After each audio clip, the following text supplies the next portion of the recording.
When I was in high school, I was what you would call a nerd. Back then, it was not a term of endearment like it can be today.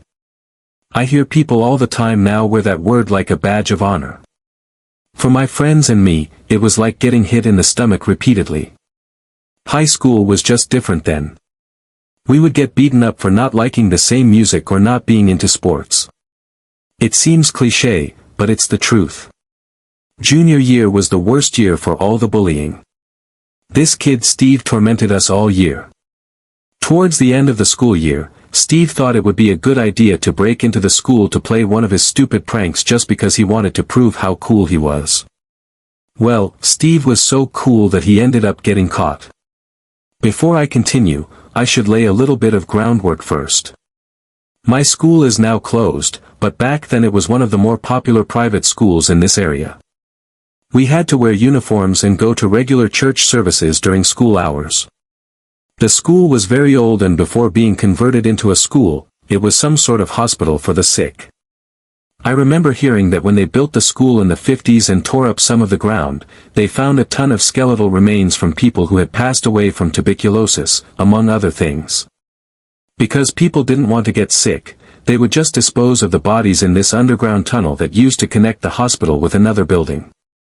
These stories, whether they were true or not, became the stuff of legend around my hometown, especially for students of the school. In other words, they were almost passed down like urban legends. The school being so old and looking old, I might add, was just an objectively scary place sometimes. Rumors started to swirl around that the school was haunted, like souls not resting properly, and all that fun stuff. You would constantly hear strange noises all the time with no explanation. And it was just your typical school spirit response to say, yep, those noises must just be the ghosts. However, the more logical answer is that the school just made a lot of noise because the building was old and falling apart. Sorry for that detour. Back to Steve. The reason why Steve wanted to break in was that he wanted to pull this elaborate prank. He successfully broke in, started ripping classrooms apart, throwing papers everywhere, and even went to the library and pulled tons of books off the shelves. You're probably wondering how Steve got caught. Well, to cap off his ghostly prank, he went to the art room, stole red paint, and started writing a message across the lockers. Your typical horror movie tropes. He wrote things like, "Get out. Your soul is next." And my personal favorite, "Death is coming." While he was writing on these lockers, Steve claimed that he heard something coming from the basement. According to Steve, he went to the basement door, and before going downstairs, he saw shadows moving and heard voices talking from the darkness below. He said it sounded evil and not just like normal whispers. It scared him so badly that he ran. It didn't take long for them to match his handwriting with that of the red paint on the lockers. My school had enough of Steve's nonsense, and they expelled him that week following the investigation. I'll never forget Steve screaming as he was leaving the office, screaming about something evil in the basement. His words, not mine.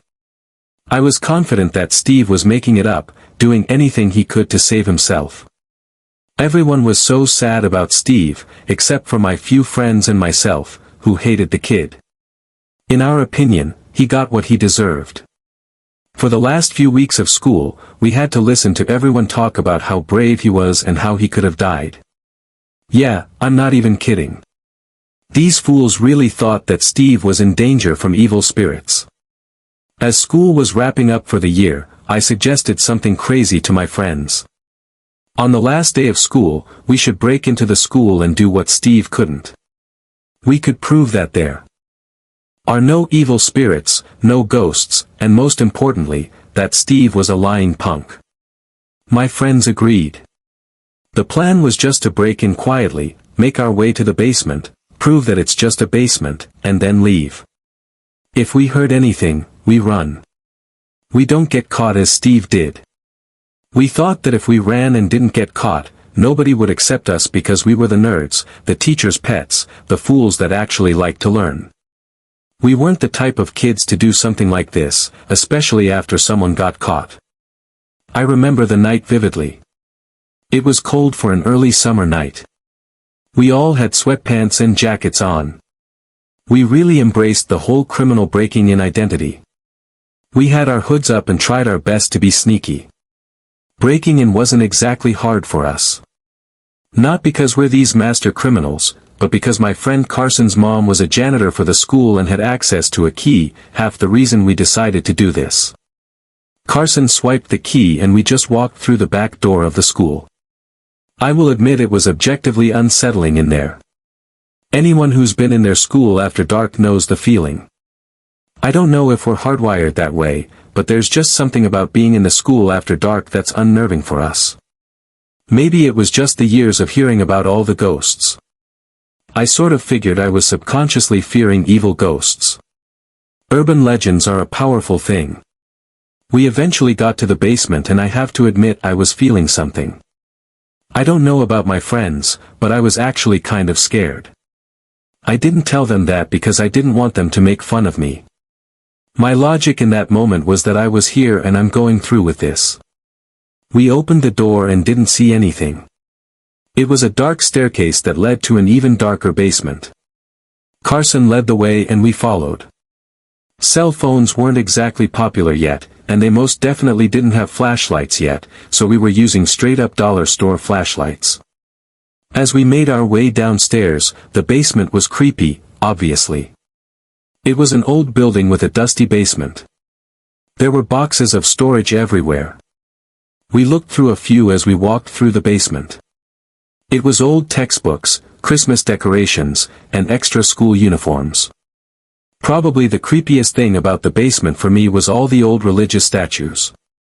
I'm weird, but for some reason, old religious statues scare me.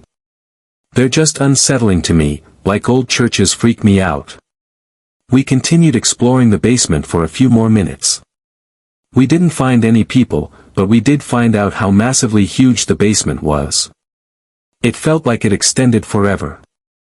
Our flashlights weren't even powerful enough to see the end of the basement from where we were standing. I know they were cheap flashlights, but still.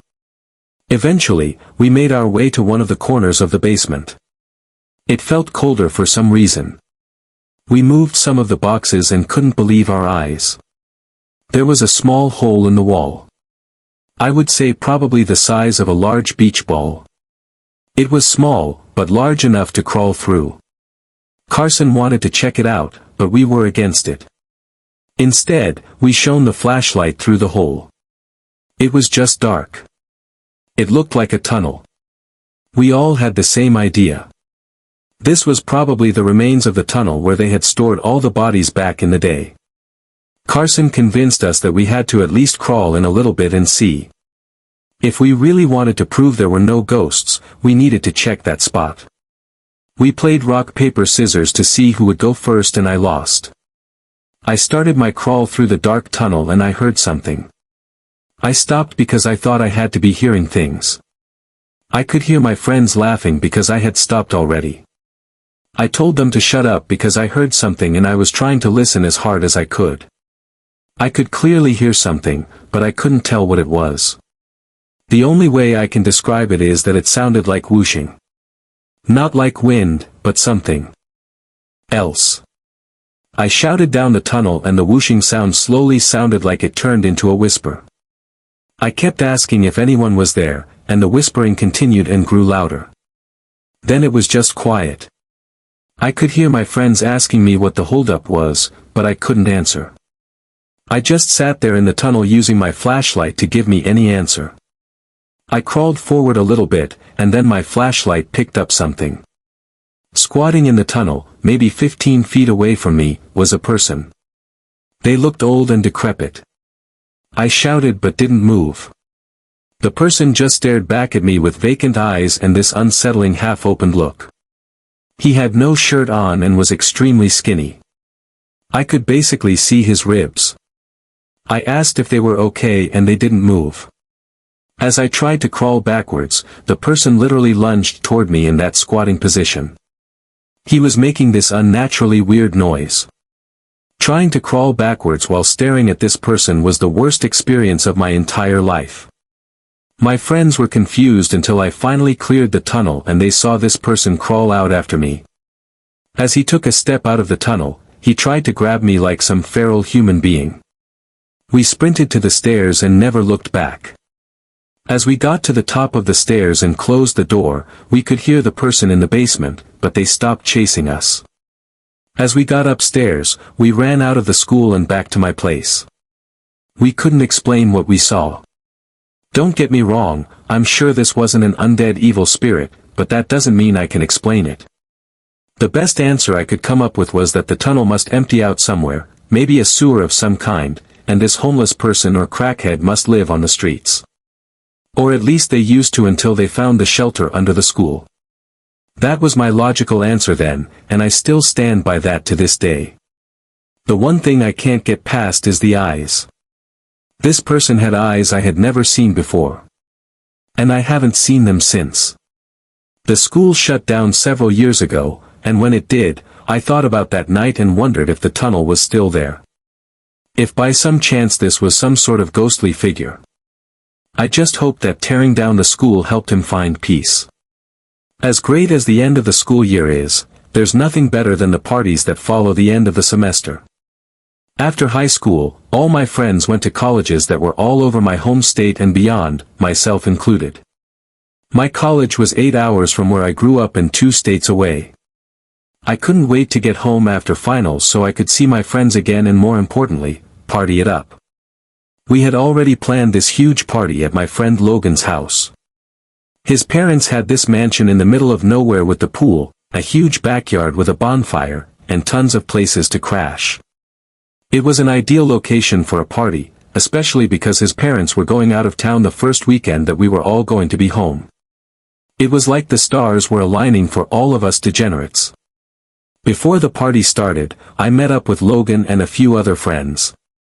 We went to the mall, grabbed some food, and shared stories about our college experiences so far.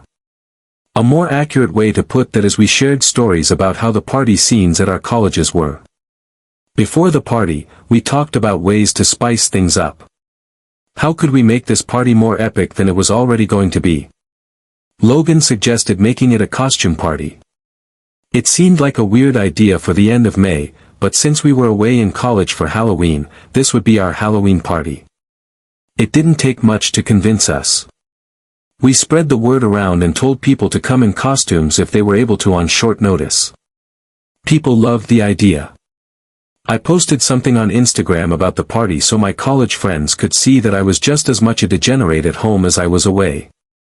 We found candy corn at one of the local grocery stores. And that was the extent of our Halloween setup. We all threw together cheap costumes at the last minute and got ready for people to start showing up. I decided to take an old cheap Jason hockey mask I had lying around in the basement and go as Casey Jones. People started shuffling in around 10 that night with drinks and makeshift costumes. The Purge was new around this time, so most of the girls were wearing a Purge-inspired costume. Before we knew it, the party was out of hand. Just like a lot of parties we threw in the past, a lot more people showed up than we had invited. Since Logan's parents weren't home and we didn't really have to worry about neighbors, he didn't care and just kept letting people show up. I lost track of how many people were there. And because of the costumes, I really had no clue who was even there other than a few of my close friends. A few hours into the party, I was acting a fool on the back deck telling drunken stories. I looked up at one point and noticed a girl with one of those cool masquerade ball masks on inside the house. It looked like she was staring right at me through this sliding glass door. I waved and she waved back. She was standing alone drinking something out of a red cup. I asked the people on the deck if they knew who she was and nobody had any idea. I went inside to talk to her, but as I got closer, she walked away into the house. By the time I got inside, she was gone. I looked around quickly, but I didn't see her. I wasn't sure if she was trying to play some type of game, but I didn't want to be creepy in case she wasn't, so I went back outside. Some time had passed and I hadn't seen the girl. Every few minutes, I would scan the area and look for her, but I didn't see her. It was a few hours later before I saw her again. I jumped into the pool with my mask still on. While I was swimming, I looked up and saw her walking towards the back of the yard by herself. Logan didn't have a fence. It was a huge yard with a tree line in the back that emptied into a small forest. She was heading for the trees. I shouted for her a few times and it seemed like she couldn't hear me. It didn't help that I didn't know her name, so I was just yelling gibberish in her direction. When she got to the trees, she stopped. She looked back at me and waved again. I jumped out of the pool. I looked around me to make sure she was waving at me, and she clearly was. Even though she was a good distance away from me, I could clearly see the bright gold mask. While I was waving at her, she gestured for me to follow her into the woods. I didn't even think twice about it. I sprinted to the tree and she was far enough away that by the time I got there, she wasn't standing there anymore. To give you an idea of just how far the pool was from the tree and I could barely hear the loud music from standing next to the trees.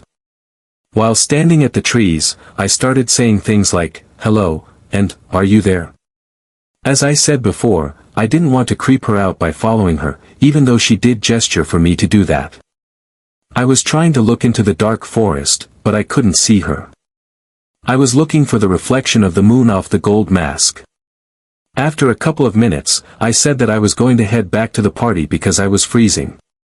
After I got out of the pool, I never put a shirt or pants on, so I was standing there shivering with nothing but a cheap plastic hockey mask and a bathing suit. I had gotten so excited to meet this girl, I just ran off without drying off. As I turned around to head back to the party, I heard a voice. She said softly, "Don't go back yet. Come and find me first." That was all I needed to hear. I turned back around and continued looking through the dark trees. I kept telling her I couldn't see her.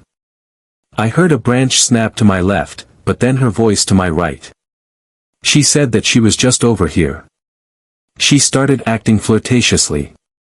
She said I looked cold and that she could warm me up. I know that's weak for sure, but it worked on me. I started heading into the forest towards her voice. A few feet in, I saw her gold mask on the ground. I picked it up. It really was a cool mask. I walked a little further into the woods. This little dance we were doing had me so invested I had forgotten how cold it was in that moment. I finally saw her standing a few feet away from me. It was dark so I couldn't see her face. She had a white tank top on, black shorts, and her dark hair was down over her face. My smooth line to her was that I found her mask. She laughed and thanked me. She asked if I could bring it over. I started walking towards her and she didn't move at all. She didn't even extend her arm to grab the mask. As I got closer, I could see that her head was down a little bit and her hair was still obstructing her face. I started to extend my arms to hand her the mask and told her that my name is Kip. That's when she said, "I know who you are." I finally recognized the voice, but I couldn't place it. It was familiar, but I just couldn't place it at that moment. I thought it had to be a girl I went to high school with. When I was only inches away, she finally lifted her head up. That's when I recognized her. It was a friend of a girl that I dated briefly in college. Remember, my college was 8 hours away. What the hell was she doing here? She took a step back and from my left, I heard the sound of branches snapping again. I looked and before I could react, my ex was heading toward me fast, holding a metal baseball bat. She took a swing right for my head. I dove to the ground and somehow she missed me. I heard her scream and then she took another overhead swing with the bat and missed again. I got up and ran. That's all I could do. I just kept running all the way back to the party, screaming that someone was in the woods. That put a downer on the party immediately. I was cold and shaking with adrenaline. Logan kicked everyone out except for a handful of people who were staying there that night, but he refused to call the police. He didn't want to get in trouble for having the party. I clearly couldn't drive, but I was terrified all night. I made sure Logan checked every lock in the house. I watched out the back windows the entire night, but never saw anything that I could confirm was them. The tree line was so far away that I couldn't even tell if they were standing back there. As soon as the sun started to rise, I got in my car and left. I couldn't believe this girl traveled 8 hours to attack me, maybe even worse. I didn't realize that I had such an effect on that girl. We only dated for a few weeks and I ended things because she seemed a little unhinged. She constantly wanted to see my phone and my emails, which I hated. But I never refused. I would go back to my dorm after class and she'd already be in my room asking why I was 2 minutes late. It was just too much, especially for something that was only a few weeks in. Well, my harmless breakup must not have been that harmless after all. I spent the rest of that summer constantly looking over my shoulder. Every time I saw a girl who even remotely resembled her, I got in my car and left. I can say that she helped me mature, even if it was unintentional. I stopped drinking and even partying hard after that night. She didn't go back to that college after that summer, and I never saw her again. For a while, I tracked her on social media, but eventually she got rid of that. Be careful what you say to people. Sometimes what you say may seem harmless to you, but it can have profoundly different effects on other people. I can't imagine the thought process of driving that far and planning to cause harm like that. If she had made contact with the bat, I don't think I would be sitting here writing the story today. Last year, I got my first real extended job as a substitute teacher. I had subbed all over the area for a while, but in April of last year, one of the teachers in a school I subbed at often went out on maternity leave. From April until the end of the school year in late June, I served as one of the history teachers. Honestly, my few months there were great. Being a substitute teacher can sometimes be a nightmare depending on the school and age group you're with. Specifically for this job, I was teaching seniors in high school. By the time April hits, a lot of the seniors are already feeling the effects of senioritis. In other words, they're checked out. For my few months there as the teacher, I kept lessons brief and fun. At this point in the curriculum, the students were learning about government. Instead of just drowning the students in lectures and notes, I focused more on healthy debates and how to communicate with people who may not agree with your political ideas. It may seem controversial, but it ended up being rewarding. Before I knew it, finals were over and summer vacation was about to begin. The last day of school was always a half day with an award ceremony. After the ceremony, the students began to slowly leave for the summer. Many of the seniors were doing their final goodbyes. During this time, I went back to my classroom and started cleaning up. I wanted to make sure everything was put away and perfect for when the original teacher came back in the fall. When I was almost done, the principal saw that I was still there. He asked me to walk with him so we could talk about my future. We talked for almost an hour. He was impressed with my teaching style and said he was going to try to find a way to hire me in the fall. This made me so excited. We started leaving at the same time and before I got outside, I realized I had forgotten my purse in the classroom. I said goodbye to the principal and made my way to the classroom. The school was almost empty by this time. I think maybe a handful of teachers were still there. When I got back to the classroom, I was startled. Standing next to my desk was one of my students, a brilliant but quiet kid that I'll call Ben. I asked what he was doing, and he just looked at me and shrugged. He didn't say anything. Then I asked him if he was okay, and very quietly, he said he was fine and just doing some thinking. I told him that he couldn't be in there, and unfortunately, he needed to leave. I was uncomfortable with this situation because I didn't know the protocol for a situation like this. I didn't want to just leave the kid alone in the school. While I was trying to process the situation and think about what to say next, Ben slowly started heading for the door. I was relieved that he was finally leaving. When he got to the door, he stopped. He didn't look back at me. He just continued looking forward and then said, "Thank you. I'm sure I'll see you around." That may seem harmless, but I wish you could hear how he said this. It just felt so weird. Everything about this entire interaction made me feel uneasy. Once he walked away, I went to grab my purse so I could finally leave. I usually leave my purse in one of the desk drawers, but my purse was on the chair next to the desk. Instantly, I assumed Ben tried to steal something from my purse. Why else would it be on the chair? I checked the inside of the purse frantically, but everything appeared to be there. Even all the cash in my wallet was still there. I figured that Ben tried to steal from me, and his conscience must have gotten the better of him. A few nights later, my husband and I were enjoying the beautiful summer night with a fire in the backyard. Our 7-year-old son was staying the weekend at his cousin's house, so we were enjoying our alone time. While we were outside, we heard a strange rustling sound coming from behind the shed. I kept telling my husband that it was probably a rodent and to just leave it alone for right now. Around midnight, we decided to head inside for the night. Just before going in, my husband said he was going to check out the shed. I told him not to get sprayed by his skunk. And then I went inside. I started getting ready for bed and I realized my husband was still not inside. When I got back downstairs, he was just coming back inside from the backyard. He said when he initially looked behind the shed, he didn't see anything. When he walked around to the front of the shed, he noticed that the door was slightly opened. He looked inside and saw what looked like muddy footprints, but he wasn't 100% sure. That's when he went back behind the shed to investigate further. He said it looked like the muddy ground back there was stepped in, but again, he couldn't be sure. He thought maybe his anxiety about the situation was causing him to see patterns that weren't there. I wasn't as concerned as he was. It's incredibly likely that he just left the shed door open. The next morning, I woke up before him. I went downstairs to make my coffee, and I noticed that the back door was ajar. Like, it was mostly shut, but not all the way.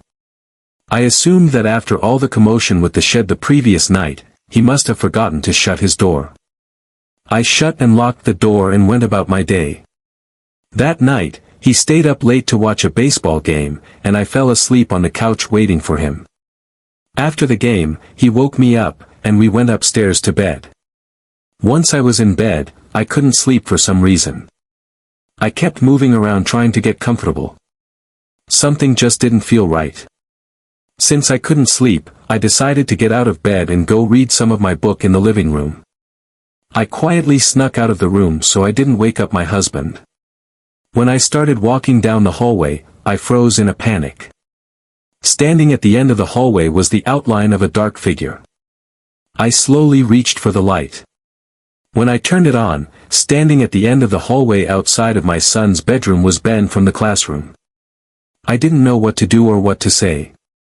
Ben smiled and said, "Hey, Miss Jones. Nice house." Then he walked into my son's bedroom and shut the door. He was holding something in his hand, but I couldn't tell what it was from where I was standing. I ran back into my bedroom and called 911. I woke up my husband, and immediately he ran to our son's room. As he entered the room, Ben was trying to climb out the window. He tried to grab him, but he ended up jumping from the 2-story window to the ground. He landed on his feet and continued running. My husband stayed with me and waited for the police. I told the officer who he was. They went to Ben's house and spoke with his parents, who told them that Ben had been there all night. When the officer spoke to Ben, he told them that he had been sleeping for hours, so it couldn't have been him. The police basically told me that there was nothing they could do. It seemed crazy to me. This kid was literally in my house. They said if something happens again, call them, but until then, they weren't able to do anything. I barely went outside for the rest of the summer. I changed all our locks just in case and invested in cameras all around the house. My husband told me that he probably got our home address from my ID, which was in my purse. That would explain why my purse wasn't in the drawer. What still makes me sick is that he was entering my son's room. I can't even imagine what he was doing in there. What if my son had been home? My son spent a lot of time with his cousin last summer because I was terrified to have him sleep at home. When he's older, I'll tell him why. As of writing the story, I have no idea where Ben is. Thankfully, there's never been another incident. I don't get it, though. He was always a nice kid in class, and he always respected the other students and me. That night when I saw him in the hallway was the first time I got to witness in real time what mother's intuition is. If I had stayed in bed 10 seconds longer, I would have never seen Ben in the hallway. We currently have our house on the market and hope to move very soon. When I'm out of that house, I'll finally be able to get a good night's sleep.